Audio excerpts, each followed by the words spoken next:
Beneath the endless runways of Denver, people whisper of a maze hidden deep in the dark. A place that holds not only machines, but also things no one dares to name. Above the ground, in the cold wind of the Colorado plains, a massive blue horse with burning red eyes stands silent, watching, as if guarding a secret that even time cannot touch.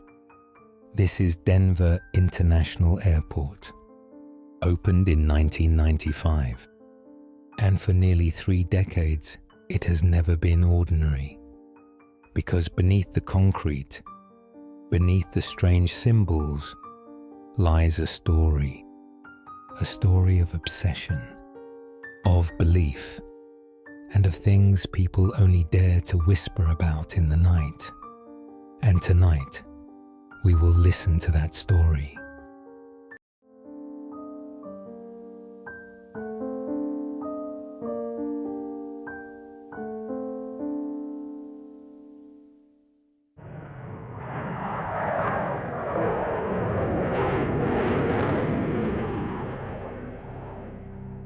In the late 1980s, as America was finding its footing after the oil crisis, the capital of Colorado began to dream a dream larger than itself. Stapleton Airport, once a point of pride, had become overcrowded.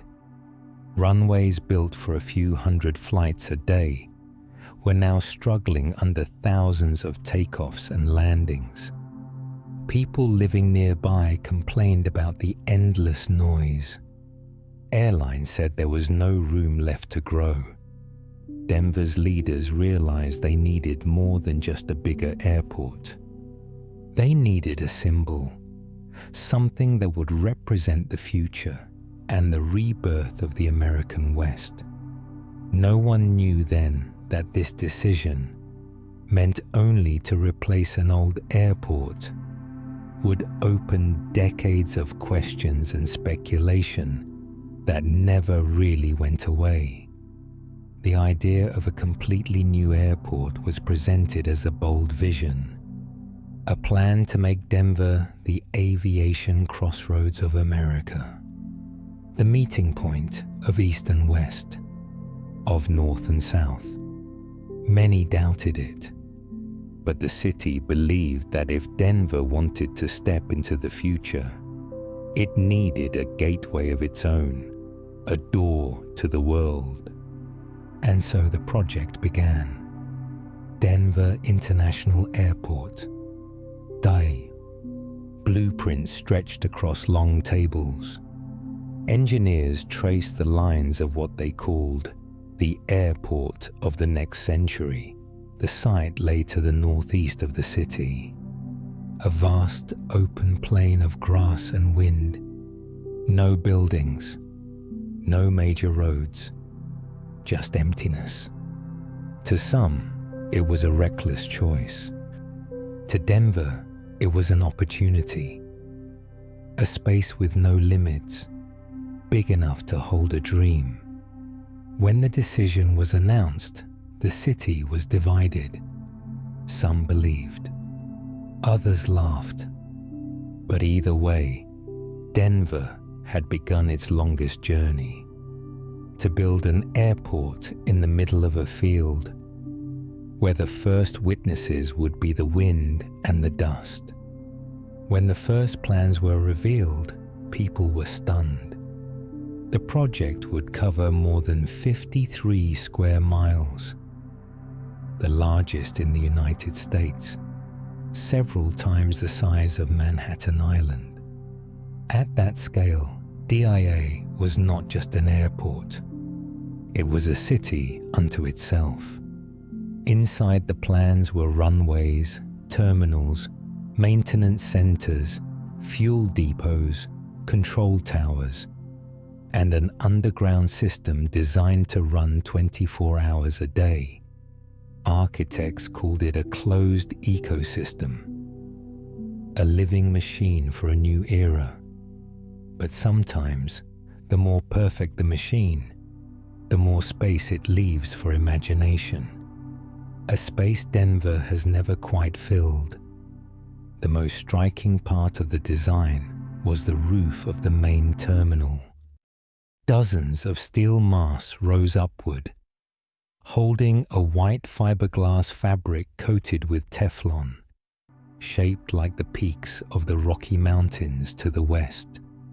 In daylight, the sun made the roof glow like a giant snowfield floating above the plains. At night, light from inside turned it soft and dreamlike, part mountain, part tent of the native people who once lived on this land. No one imagined that this beauty would one day become part of Denver's mystery. Beneath that beauty was ambition, a hidden world of technology built for the future. Below the airport, an automated train line, the AGTS, connected the terminals. It began running the day the airport opened and was considered a marvel of its time. Silent trains glided through bright tunnels, carrying the rhythm of an airport built never to rest. Every runway and terminal was engineered to survive the harsh climate of the high plains. Winter blizzards, summer winds. All systems were tested to ensure that DIA could operate throughout the year.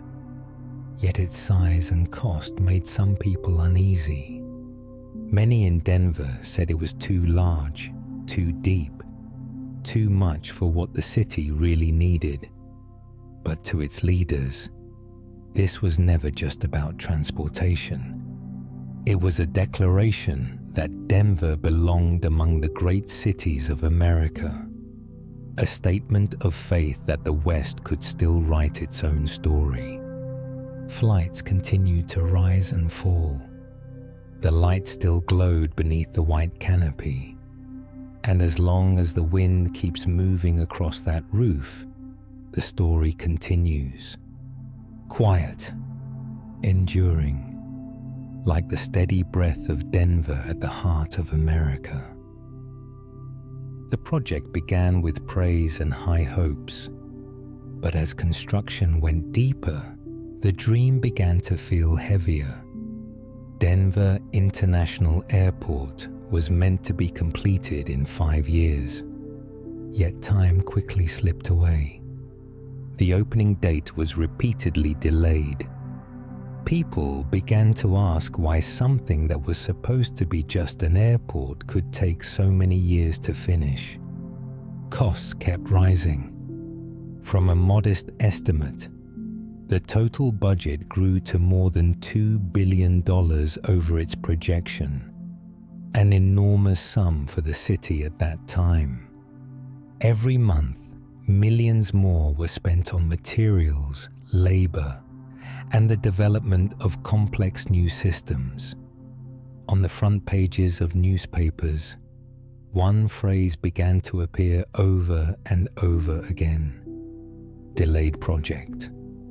And each time people looked toward the northeast, where the crane stood motionless in the wind, they felt a mix of waiting and doubt. Officials insisted everything was still under control.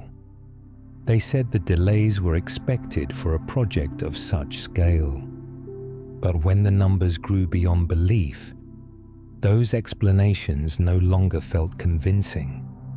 Between the technical reports and the blueprints, something else began to take shape.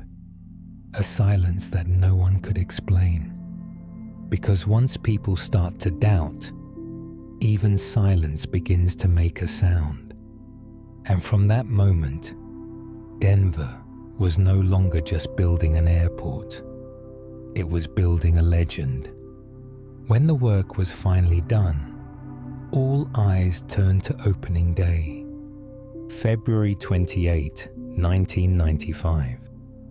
The first plane stood ready on the new runways, carrying the hope that the long wait was finally over. But only hours later, the first problem appeared. And this time, it could not be hidden. The automated baggage system, a technological masterpiece that had been celebrated for years, suddenly failed. The massive conveyor belt stopped mid-operation. Hundreds of suitcases sat stranded under the bright white lights, as if the machine itself had turned against its makers. Reporters rushed in. The cameras rolled. Within days, images of the chaos spread across the entire country. Engineers tried everything to fix it, but the problem seemed beyond repair. The system that was supposed to replace hundreds of workers became the reason the airport had to delay its grand opening once again. For many, it was no longer a simple malfunction. It was a symbol of something more profound, a project too ambitious, too costly, and perhaps hiding something no one dared to say out loud. Newspapers began printing cold headlines. $2 billion, and the luggage still doesn't arrive. In the months that followed, one question lingered quietly. What had caused this project to lose control? Some blamed the technology. Some blamed the scale.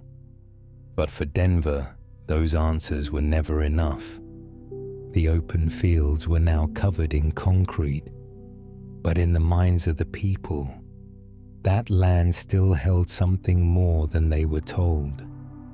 And when whispers began to spread, that maybe something else lay beneath those runways, no one could deny what was already true. The story of Denver International Airport had begun, quietly, like the wind that still moves across its white roof.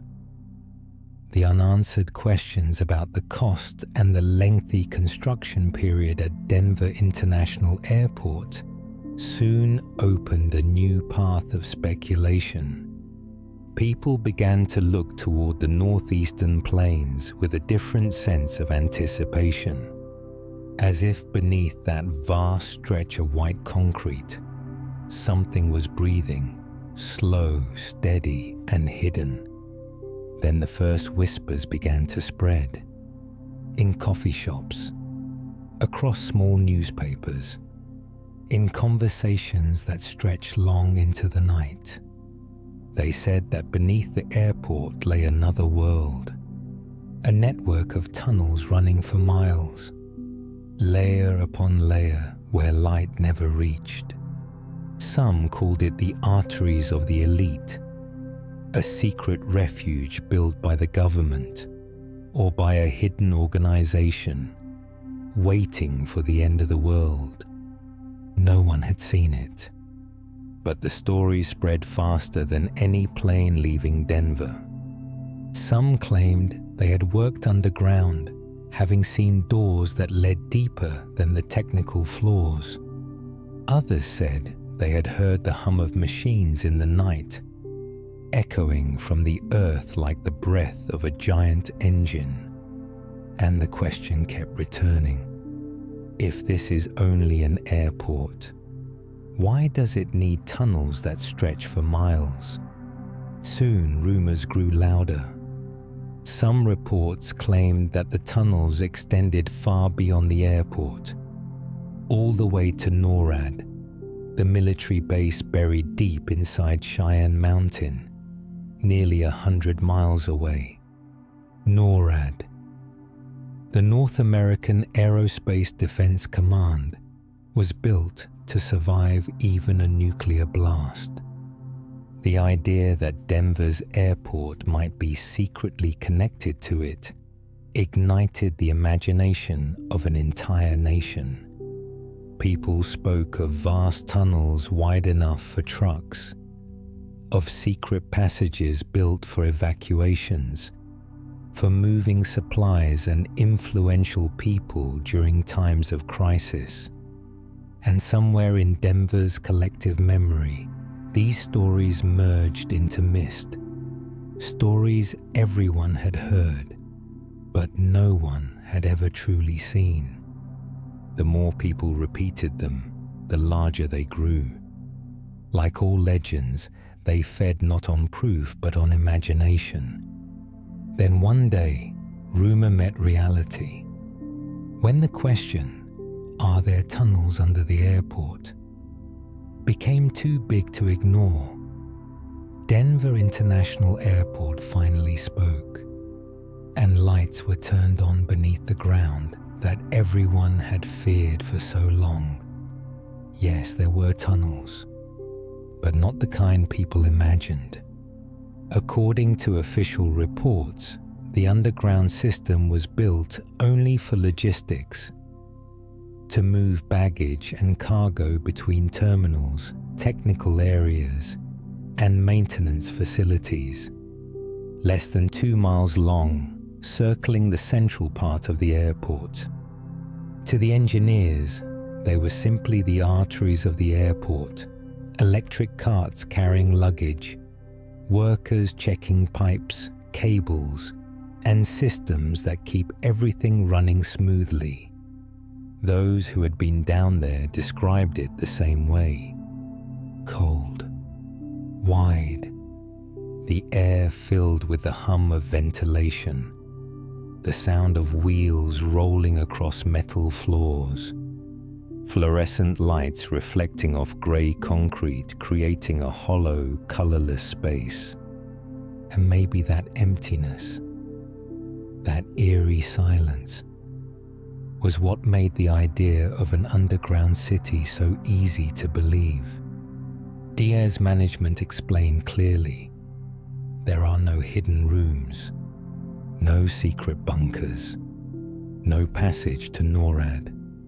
Engineers added that such a tunnel would be impossible.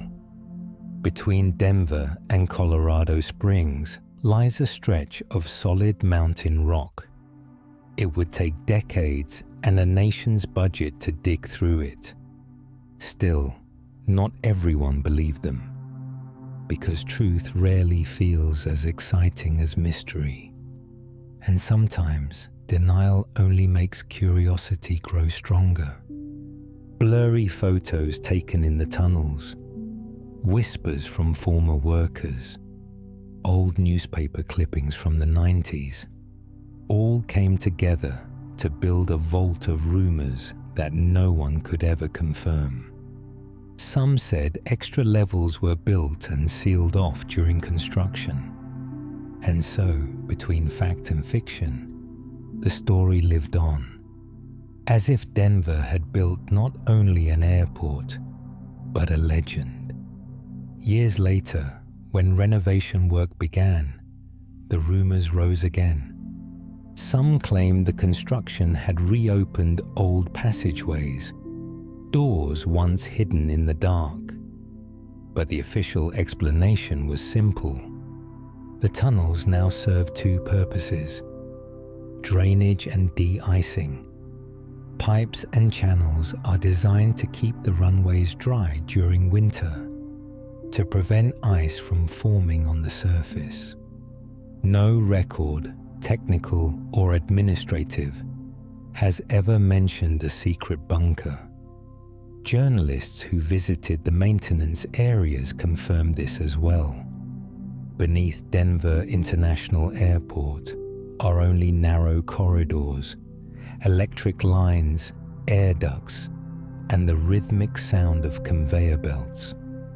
No stairways lead deeper, no tunnels stretching beyond, only cold air and the steady pulse of machinery, the quiet heartbeat of a giant body beneath the earth. Perhaps what truly lies below isn't as frightening as what people believe is there. Since the airport statement, many have tried to end the myths.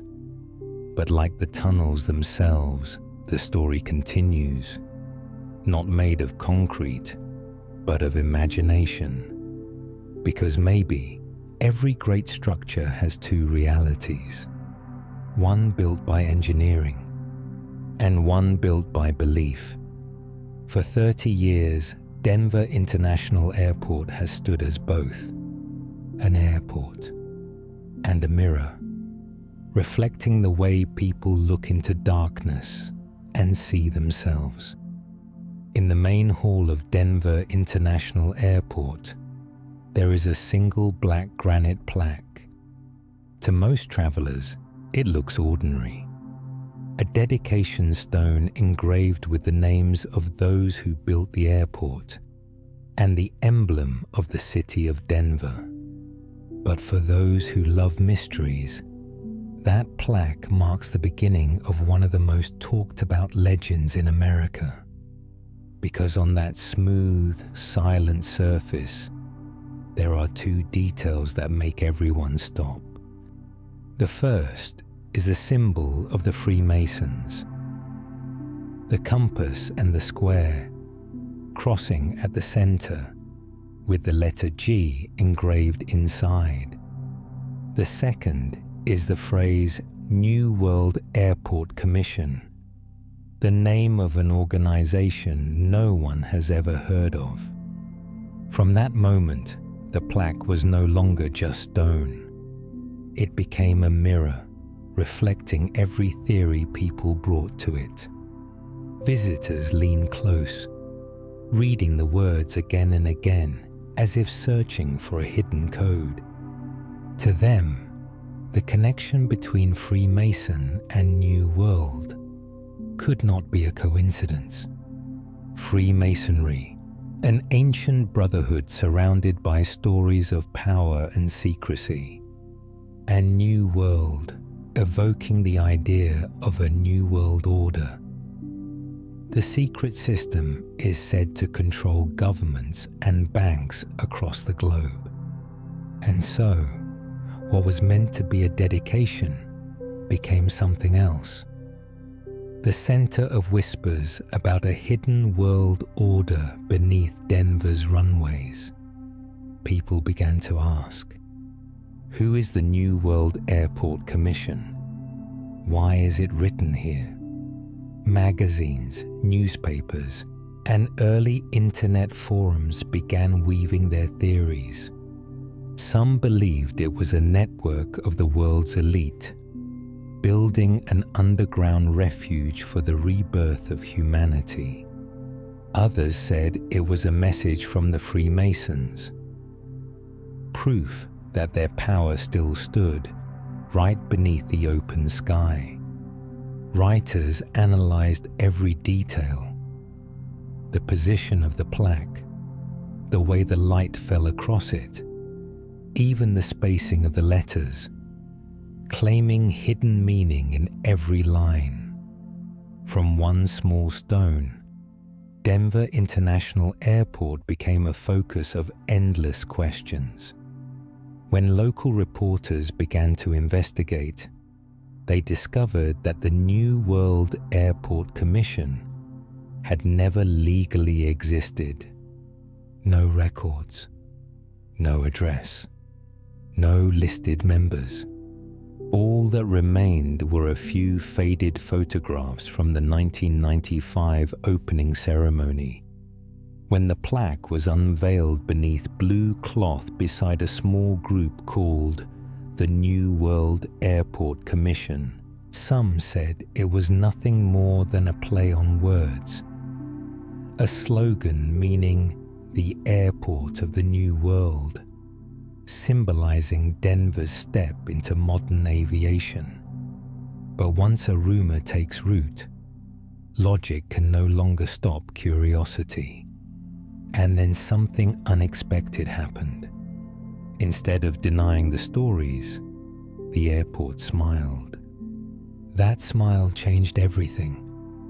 The management began to play along with the legends themselves. In renovation zones, they hung bright blue signs that read, "It takes really big drills to get to the underworld." Tourists stopped to take pictures, laughing as they shared them online. What once fueled suspicion became part of Denver's identity, a story the city now told about itself. Not long after, the airport opened an exhibition called Conspiracy Theories Uncovered. Inside were photographs of the Freemason plaque, models of tunnels, the Blue Mustang statue, and the murals of Leo Tanguma. Each corner carried a quiet caption. "Yes, we know you've heard this story before." The exhibition didn't argue. It didn't deny. It simply smiled. And within that smile, the mystery grew again. That approach made Denver International Airport one of the most talked about airports in the world. A place where mystery wasn't erased, but transformed into culture. Instead of arguing, they told stories. Instead of denying, they invited people to wonder. And in a noisy modern world, that turned out to be a clever choice. Because the more people spoke of the secrets of DIA, the more unforgettable the place became. Yet what keeps Denver alive in people's imagination isn't just the words on the plaque or the clever signs on the walls. It's the feeling that, even among all the reasonable explanations, something remains unsaid. Dust resting gently on the black stone, light moving across it like a passing memory, footsteps echoing nearby. Together, they form a rhythm, quiet, uncertain, somewhere between real and unreal. Because sometimes, mystery doesn't hide in darkness. It hides in the light we see every day. And when that light touches the stone, we understand. If below the ground are the machines that keep the city alive, then above it lives something else. A being made of steel, of light, and of silence. A being that watches, not built by engineering, but by emotion, by memory, and by the human need to ask why. Perhaps the mystery of Denver International Airport was never buried beneath the earth. Perhaps it has always been there, shining quietly on the surface, waiting for us to look a little longer. When the morning light pours through the curved glass walls of Denver International Airport, something appears far across the plain. A cobalt blue figure standing tall against the emptiness, as if waiting for something that has not yet arrived. That is Blue Mustang, the most famous and the most infamous sculpture of Denver's airport. To travelers, it's just a strange piece of art. But to the people who live here, it's a symbol forever tied to the mysteries that have surrounded this land for more than 30 years. The Blue Mustang was commissioned around 1992 and created by artist Luis Jimenez. Jimenez, a Mexican-American sculptor, was known for works filled with the untamed energy of the American West. Bold lines, bright colors, and a spirit that refused to yield. He wanted this sculpture to capture the image of the wild horses that once ran across the Colorado plains, a symbol of freedom, of wind, and of a land that never bowed to anything. But the story of the artwork took a tragic turn. In his studio in New Mexico, as Jimenez and his assistants were finishing the final details, a terrible accident happened. June 13, 2006, a section of the statue, weighing hundreds of kilograms, fell and struck his leg. The impact severed an artery. Before he could reach the hospital, Luis Jimenez was gone, beneath the very work he had devoted his life to creating. From that moment, Blue Mustang was no longer just a statue. It became a reminder that sometimes art comes at the cost of a life. News spread across the country. People said the sculpture had taken the life of its own creator, that the glowing red eyes were his spirit still watching. But to his family, Blue Mustang was the unfinished dream of a lifetime. They chose to complete it, not to end the story, but to honor it. 2 years later, on February 11th, 2008, the statue was finally installed at the entrance to Denver International Airport. When it appeared, the whole city paused. Over 9 meters tall and weighing more than 4 tons, it reared back as if galloping into the wind. Its mane swept backward. Its muscles are tense and alive with power. But what no one could look away from were the eyes. 2 glowing red lights, burning both day and night. In the dark, they seemed to watch the highway, following every passing car. It was beautiful and unsettling. Soon the nickname was born, Blucifer, the blue horse of the devil. People whispered. Some said the red light was the soul of Jimenez. Others said it symbolized death or rage turned to stone. Some travelers even chose longer routes just to avoid its gaze. Photos spread online, and so did the questions. Why blue? Why red eyes? And what might be hidden inside? But to Denver International Airport, Blue Mustang was never a curse. It was the spirit of the West, wild, fierce, and proud. In a statement, the airport called it a tribute to the artist who turned tragedy into a symbol, a creature of steel and light, standing in the wind, unbroken. Blue Mustang lives in 2 worlds. To the public, it is Blucifer, the horse with a soul. To Denver, it is Luis, the legacy of a man who breathed life into metal. From every angle, it stops people in their tracks, because somehow it feels alive, as if it's breathing, as if it's watching. But Denver holds more than Blucifer. Inside the terminal, another world of symbols speaks quietly through color and form. Along the long corridors, artist Leo Tanguma painted a series of massive murals, works both admired and misunderstood. They burst with color. Children hugging among ruins, doves falling through smoke, soldiers wearing gas masks, and finally, a scene of rebirth. Children of every race planting trees under a clear blue sky. Tanguma said it was a journey from war to peace, from death to hope, a prayer for humanity. But in Denver, even the walls seem to whisper, and every painting speaks with 2 voices.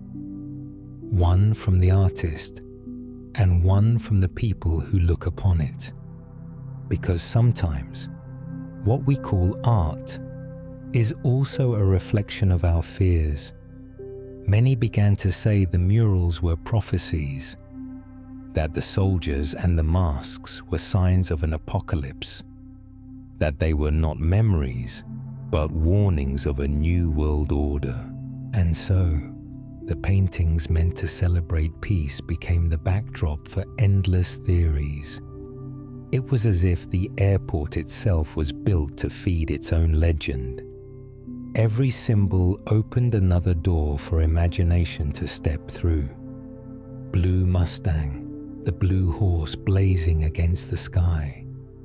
The murals, where war dissolves into color, one made of steel, the other of paint.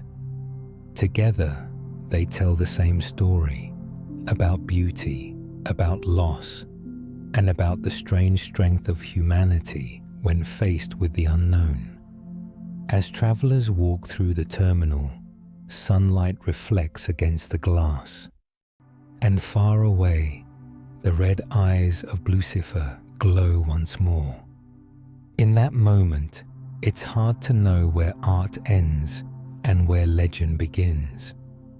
And when night falls and the lights rise over the blue horse's body, it feels as if the city itself is dreaming. Denver still whispers its story, a story where even steel and color know how to breathe.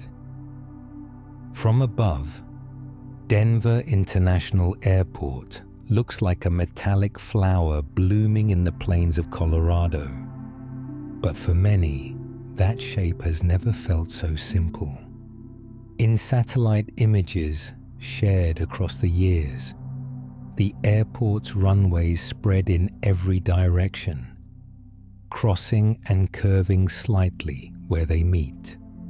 And soon, to those who love searching for hidden meanings, that image began to resemble something else. The swastika. The hooked cross was once used by Nazi Germany during World War II. And just like that, another rumor took flight. People began to say that this airport held more than tunnels.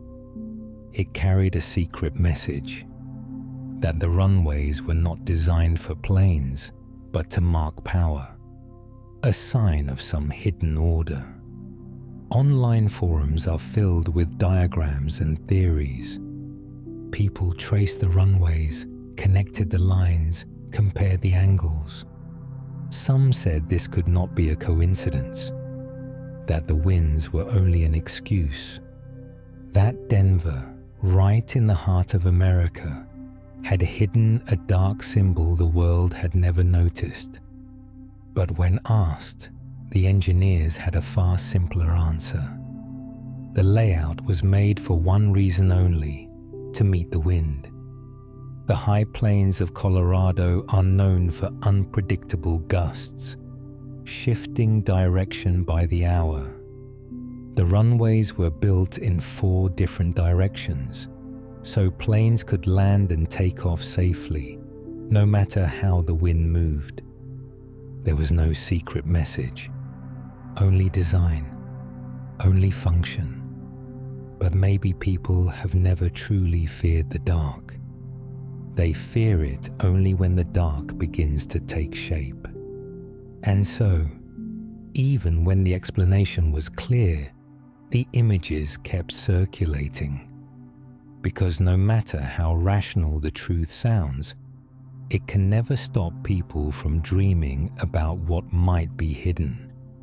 Maybe that small thrill of discovery is what keeps the story alive. A mystery just big enough to make people feel like they're touching something larger than themselves, even if it's only through a glowing screen. Denver International Airport seems to understand that better than anyone. Instead of denying the stories, it chose to smile. In 2016, the airport launched a campaign called Embracing the Unbelievable. Instead of fighting the rumors, it turned them into part of its identity. All across the construction zones, blue signs appeared on the walls. Shh, we're just expanding the secret underground base. Another one read, upgrading the lizard people's tunnels. Please excuse the noise. Travelers laughed. They took photos. They shared them online. In the gift shops, shirts appeared with Blucifer's red eyes, the Freemason symbol, and the words, "I survived the conspiracy," all wrapped in Denver's quiet, knowing smile. A smile that understood the power of myth. The campaign became a phenomenon. People came to Denver not just to fly, but to see for themselves if the rumors were true. The media called it a strange but brilliant strategy. By embracing what once made it suspicious, the airport turned it into its charm. It stopped being the subject of rumor.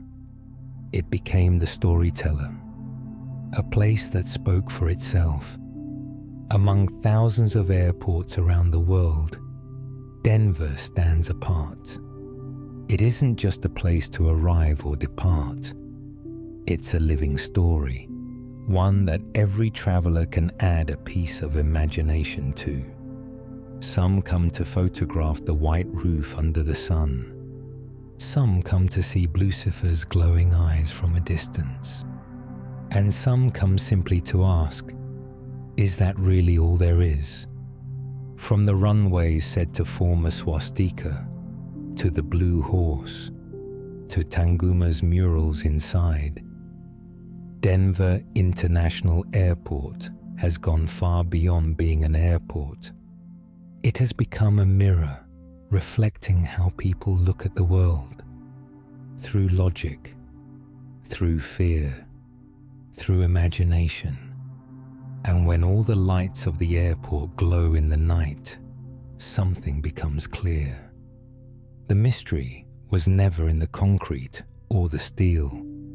It was always in the eyes that looked upon it. Maybe the thing to fear isn't the devil beneath the ground. Maybe it's our own reflection, the way we look at art and see exactly what we want to believe. As the dust of time settles over the old rumors, Denver International Airport still stands in silence, as if it had never heard a word. But if we step back, if we look again at the real facts, the blueprints, the quiet lines of technical notes, the curtain of mystery begins to lift. Not with noise, but with a breath. Soft, like wind moving across the white fabric roof. The tunnels beneath Denver, once the center of so many theories, they are, in truth, the most ordinary part of all. According to every record, every technical document, they exist for one simple reason: to move baggage, to route cargo, to handle maintenance, to drain water. They do not stretch for miles. They have no secret doors. They do not reach NORAD or any hidden base.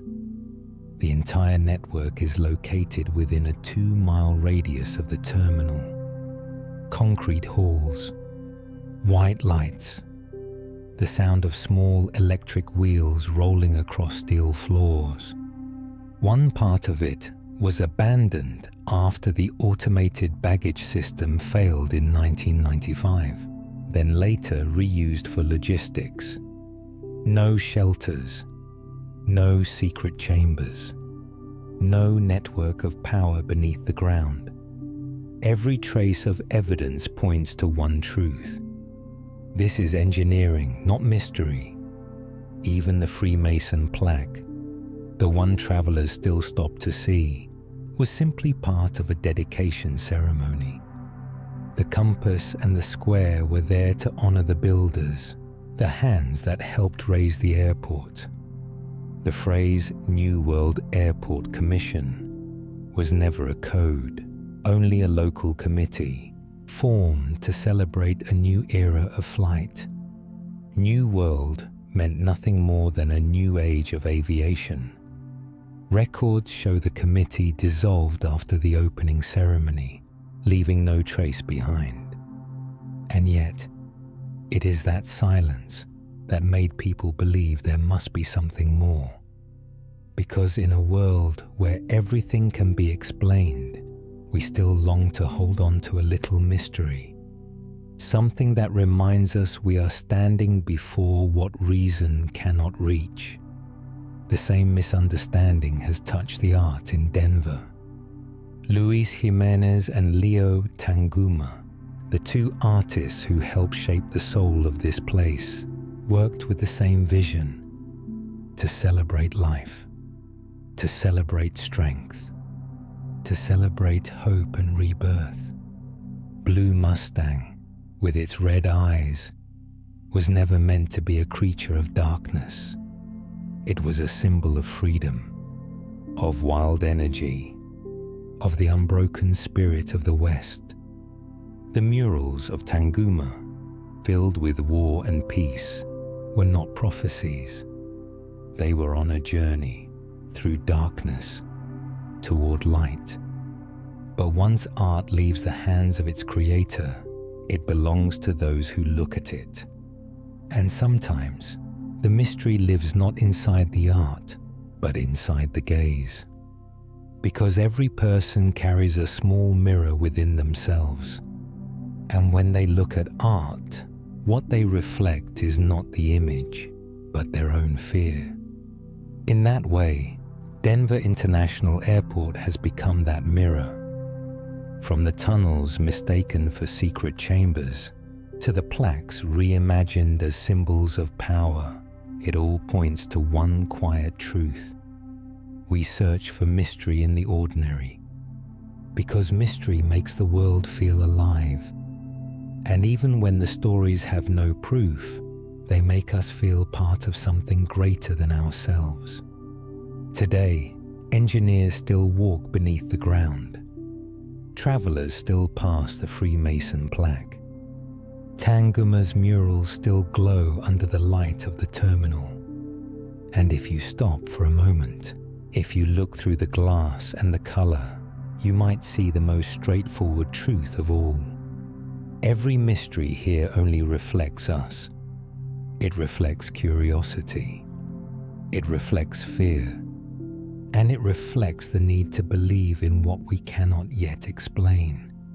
Maybe the greatest secret of Denver was never buried in the concrete, but lives within us, in the way we turn what we don't understand into what we choose to believe.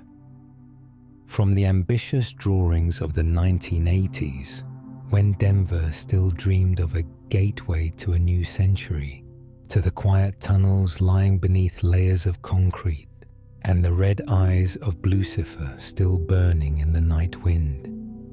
The journey of this airport has stretched across nearly 4 decades, and it has never truly fallen asleep. Every brick, every panel of glass, every mural has become a piece of a larger story. A story about how people create symbols and then let those very symbols reflect themselves. Over time, Denver International Airport has evolved into more than just a place of arrivals and departures. It feels like a shared memory, a place where doubt and curiosity and small whispers of conspiracy blend, forming a rhythm that drifts somewhere between reason and imagination. Under the sunlight of the Colorado plains, the white rooftops still rise like mountains of snow.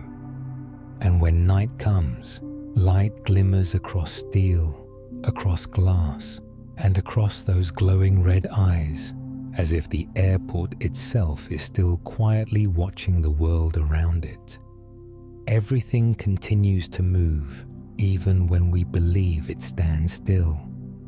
Perhaps what makes Denver truly special is not its numbers, not its engineering, but the layers of meaning people have placed upon it. Layer upon layer, like wind carrying sand, covering, then drifting away again. Engineers built it, but it has grown through the imagination of millions. Between tunnels and sculptures, between art and rumor, Denver has become a mirror, a reflection of the human spirit, both believing and doubting, both logical and dreaming. Because in the end, the mystery isn't underground. It isn't carved in stone. The mystery has always lived in our own gaze, in that place where what we cannot yet explain can still become a legend. And maybe that is why Denver has never lost its quiet allure. Even as time moves forward, Even as explanations are written and accepted, there will always be someone, somewhere in the stillness of night, who will look up and wonder if there is still something we haven't seen. And when the journey comes to its end, when every sound has faded, only the soft breath of the wind remains. Thank you for walking with me through these corridors of memory, through footsteps that echo off the walls, through the wind that drifts across the plains, through the gaze of Blucifer and the colors that never fade on Tanguma's walls, until we meet again on another quiet night, when the city once more falls into stillness, when the world grows silent and we can finally hear what so few ever notice, the quiet breath of the city itself.